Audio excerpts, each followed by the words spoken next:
Добар ден на сите. Еве после долго време конечно комората влегува во својот, би рекле, нормален режим на функционирање, како и секогаш покрај решавањето на кризните ситуации, од кои доминантна изминатиот период беше решавањето на кризата со енергијата. Влегуваме во нов циклус на подготовка на нашите компании, со оглед на тоа дека потрагата по нови пазари, потрагата по нови дестинации на кои може да се заработи или на кои може да нашите компании работат, не се завршува само на географско проширување или извоз во регионот и пошироко од регионот.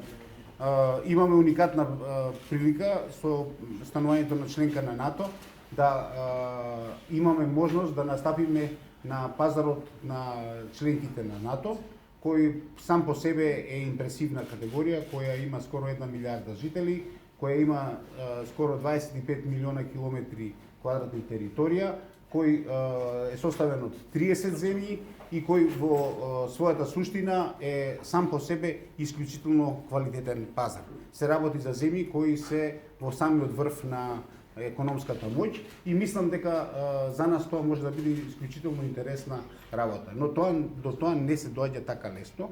Прво заради тоа што стандардите кои НАТО ги бара за да се биде дел од тој ланец на снабдување се многу високи. Втора работа, количествата за производство или максималните капацитети се многу поголеми од она што нашите компании сега во овој момент го имаат. И токму заради тоа комората може да помогне многу, токму заради својата можност да заеднички со партнерските комори од регионот, со кои знаете дека имаме исклучително добра соработка, особено после Отворен Балкан иницијативата, би можеле заеднички да направиме конзорциуми и да настапиме во делот на снабдувањето на потребите на НАТО во Македонија.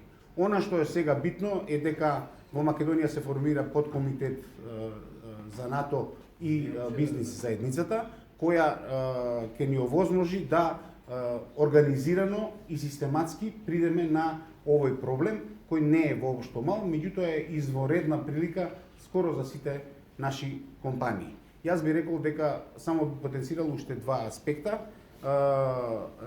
Овој членството во НАТО овозможува индиректни бенефити. Индиректните бенефити кои ги мислат често ги говорат како директни бенефити, тоа е зголемувањето на директните странски инвестиции во државата, зголемувањето на безбедноста на државата како дестинација во која се инвестира. Меѓутоа постојат и директни бенефити, учеството во операциите на НАТО, ова што сега го говориме, но за таа работа потребни се и сериозни инвестиции кои покрај другото им овозможуваат на компаниите да постигнат ниво на квалитет и стандард кој е многу повисок заради тоа што тоа подоста може да биде искористено при пласманот на тие производи во Европа и во развиените земји.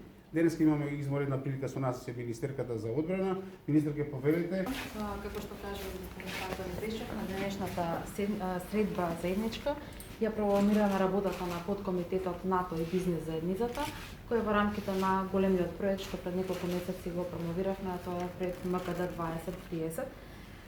Идејата на овој проект, на овој голем проект е практично да направиме сојузништво или партнерство помеѓу Министерството за одбрана и граѓанското општество и коморите, а не ли се со една единствена цел да креираме одржливи решенија кои што ќе придонесат за целосно искористување на нашите национални капацитети и потенцијали, а се во интерес на државата.